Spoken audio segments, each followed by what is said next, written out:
काय झालं? एकंदरीत आपण बघितलं असेल की MIDCमध्ये जे सेंट्रल इंडस्ट्रीला जे आग लागून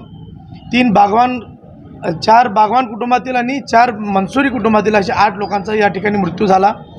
हे मृत्यू नव्हे तर प्रशासनाच्या वतीने करण्यात आलेलं खून आहे असं जरी म्हटलं तरी वावगं ठरणार नाही। कारण आपण ज्या यंत्रणेला लाखो करोडो रुपये देऊन पोचतो, कलेक्टरपासून कमिशनरपासून या ठिकाणी बघितलं 2-2, 3-3, 4-4 लाख रुपये आपण पगारी देतो, कोट्यवधी रुपये अधिकारी कर्मचाऱ्यांच्या पगारीवर आपण खर्च करतो। आणि हे अधिकारी कर्मचारी जर लोकांचा जीव वाचवण्यासाठी जर अपयशी ठरत असेल तर अशा अधिकारी कर्मचाऱ्यांना सोलापुरातून हाकलून देणं गरजेचं आहे, हे या माध्यमातून सांगतो।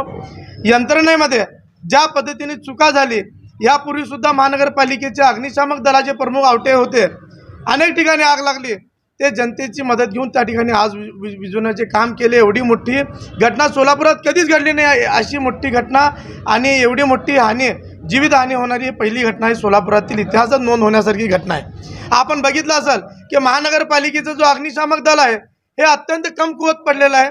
100 गाड्यांचा त्या ठिकाणी मारा करण्यात आला म्हणे। अरे 100 गाड्या जर तुम्ही व्यवस्थित ठिकाणी मारला असतं तर कदाचित या मनसुरी कुटुंबातील आणि बागवान कुटुंबातील 8 लोकांचा जीव वाचला असता। याला जबाबदार महानगरपालिकेचे अधिकारी आहेत, महानगरपालिकेचे आयुक्त आहेत आणि महानगरपालिकेचे आयुक्त, महानगरपालिकेचे उपायुक्त, महानगरपालिकेचे अग्निशामक दलाच्या प्रमुखावर सदोष मनुष्यवधाचा गुन्हा दाखल झाल्याशिवाय सोलापूरकर गप्प बसणार नाही।